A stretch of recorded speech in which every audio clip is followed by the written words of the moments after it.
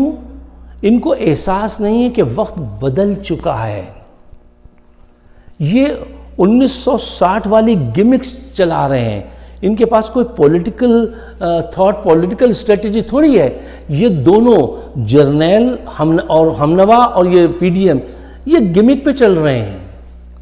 اچھا گمک کیا ہوتی ہے؟ وہ ایک قسم کی ایسی حرکت ہوتی ہے جیسے آپ جعلی نوٹ لے جا کے چلانے کی کوشش کریں تو کبھی وہ چل جاتا ہے اور کبھی آپ کو بے عزتی سہنی پڑتی ہے. اور آج کل تو بہت آسانی سے بے عزتی سہنی پڑے گی کیونکہ وہ لوگ پہچان جاتے ہیں کہ بھئی یہ جعلی ہے. گمک ایسی ہی کوشش ہوتی ہے کہ آپ دکان کے پاس گئے اور دکاندار نے کہا نیچے اترو. اس پہ یاد آیا کہ ایک پوسٹنگ میں لکھا تھا کہ ایک نوجوان ایک باربر شاپ پہ گیا, اس نے جا کے کہا کہ فوجی کٹ کے میرے بال کاٹ دو, تو نائی نے کہا نیچے اترو, جاؤ یہاں سے. فوج کی یہ وقت رہ گئی ہے, یہ وقت رہ گئی ہے ان کا ساتھ دیتے دیتے. اور مزید کتنا ساتھ دیں گے؟ فوج کے اندر ان لوگوں کو تنگ کیا جا رہا ہے جو بیچارے پینشن پہ تھے, جنہوں نے سارے زندگی پاکستان کو سرو کیا تھا, اور ان کی اسٹریٹجی کیا بنا کے یہ لے کے آئے ہیں قوم کے سامنے. یہ شہباز شریف اور یہ جرنیلی قوتیں یہ کرتی ہیں کہ یہ اس طرح سے حکومت چلا رہے ہیں کہ جو جماعت شور مچائے, حکومت جانے کا خطرہ ہو, اسے وزارت دے دو یا مشیر لگا لو. 84 لوگ اب تک حکومت میں آ چکے ہیں, 84 وزیر اور مشیر. ججز کو کہہ دیا جاتا ہے تم ذرا عمران کو عدالت کے چکر لگواؤ. پولیس کو کہہ دیا جاتا ہے ان کو ننگا کر کے مارو. دیکھیے یہ اس طریقے سے ملک تھوڑی چلتے ہیں. اس طرح سے 2 دن آپ کی دادا گیری بھی نہیں چل سکتی. اور آپ دیکھ لیجئے آج یہ سب ہکا بکا حیران کھڑے ہیں کہ حکومت بھی ناکام, ریاست بھی ناکام, فوج بھی ناکام, معیشت بھی ناکام, سب کچھ ناکام ہے. اور وہ مسلسل جیتتا جا رہا ہے. کیوں؟ 2 ریزن. وہ گمک نہیں چلاتا, وہ پلاننگ کرتا ہے, اس کے بعد ایک اسٹریٹجی ہوتی ہے اور پرو ایکٹیو رہتا ہے. فار ایگزامپل وہ کہتا ہے میں جلسے کروں گا مسلسل. لوگ کہتے ہیں جلسے میں کوئی نہیں آئے گا, اور بی بی کہہ دیتی ہے وہ مریم کے 5000 لوگ آئے تھے. ہزاروں لاکھوں کا وہ مجمع جمع کرتا ہے اور مسلسل ریکٹ بنا دیتا ہے, اتنے بڑے بڑے جلسے کرتا ہے. اس کی اسٹریٹجی کامیاب جاتی ہے, وہ لوگوں کو موٹیویٹ رکھتا ہے. پھر وہ کہتا ہے میں اسمبلیاں توڑوں گا, نہیں توڑے گا, یہ ہو جائے گا, وہ توڑ کے دم لیتا ہے. اس کی اسٹریٹجی ہوتی ہے. اور قدرت کا کرنا یہ ہے اس کی ہر اسٹریٹجی کا اس کو فائدہ ہو رہا ہے, اور ان کے ہر گمک کا ان کو نقصان ہو رہا ہے. شاید قدرت نے ان کے لیے یہی ذلت اور رسوائی لکھی ہے کہ جو بدعمالیاں انہوں نے کی ہیں, جیسا لوٹا ہے پاکستان کو. دیکھیے ایک بات اپنے دل میں ایمان کا حصہ بنا لیجئے, پاکستان کو لوٹنے والے ہمیشہ سزا پائیں گے, اس دنیا میں بھی اور آخرت میں بھی. اچھا یہ مسلسل ناکام ہونے سے اب خوف زدہ ہو گئے اندر, اور بے ترتیب باتیں کر رہے ہیں, بالکل مطلب کوئی ایسی باتیں کر رہے ہیں کہ جو سمجھ میں نہیں آتی. آخر میں ایک ان کا جوک سنتے جائیے بی بی کا. وہ فرما رہی تھیں مریم نواز کہ جب میں جیل میں بند تھی تو مجھ پہ اتنا ظلم ہوا, میں کبھی روئی نہیں, اور میں اپنے کپڑوں پہ جو استری کرتی تھی وہ فرائی پان کو گیس چولہے پہ رکھ کے گرم کر کے پھر اس پہ اپنے کپڑوں پہ استری کرتی تھی. اب دیکھیے یہ بدعقلی کی باتیں, یہ نیشنل لیڈر ہے ہماری. اس سے کوئی پوچھے بی بی جیل میں رہتے ہوئے استری والے کلف والے کپڑوں کی کیا ضرورت تھی؟ وہاں کوئی آدمی ایسے سوچتا ہے جو جیل میں بند ہوتا ہے کہ میں استری والے کریز لگا کے کپڑے پھر پہنوں؟ کوئی سوچتا ہے ایسا؟ ذہنی طور سے آدمی وہاں پہنچ کے اس قابل رہتا ہی نہیں ہے کہ وہ سوچے کہ میں استری والے کپڑے پہنوں گی جیل میں. یار کہیں ایسا ہوتا ہے؟ یہ اس قسم کی بونگی باتیں کر رہی ہیں جن کو سن کر آدمی کو ہنسی آ جائے. اور یہ دیکھیے کہ وہاں پر ان کو آگ دے دی، یعنی چولہا، آگ اس میں سے نکل رہی ہے کہ یہ جو جی چاہے آگ لگا دیں جیل کے اندر، جو جی چاہے. یعنی یہ فیسلٹی تو دے دی گئی لیکن ایک چھوٹی سی استری نہیں دی گئی کہ جس سے آگ نہیں لگ سکتی. یہ کیسی بات ہے؟ یہ اس قسم کے لوگ یہ لائے ہیں اور کہتی ہے کہ وہ ان کی خواہش ہے کہ ان کو پرائم منسٹر بنایا جائے، اور دن رات صرف ایک کام پکڑا ہے اس نے، اور ایک ان کی ساتھی ساتھ میں رہتی ہیں، عمران خان کو برا بھلا کہنا ہے.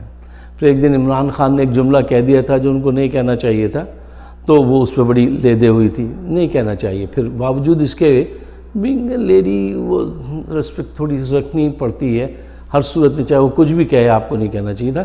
لیکن آپ ہر وقت اس کی ٹانگ پکڑتی ہیں تو وہ بھی تو کبھی نہ کبھی پھر منہ سے نکل جاتا ہے. اب یہ جنرل صاحب ان کے ہمنوا کو سوچنا چاہیے، آپ کن لوگوں کے ساتھ کھڑے ہوئے ہیں حضور؟ آپ نے اپنی عزت پامال کرا لی. 10 ماہ سے آپ پاکستان کے امیج کو، یعنی فوج کے امیج کو جو ہے وہ تاراج کر رہے ہیں اور خاموش ہیں. ایسا کیا تحفہ دیا ہے، کیا وعدہ لیا ہے نواز شریف نے ان سے، عاصم منیر صاحب سے؟ یہ ایمان کا، سچائی کا ساتھ کیوں نہیں دیتے؟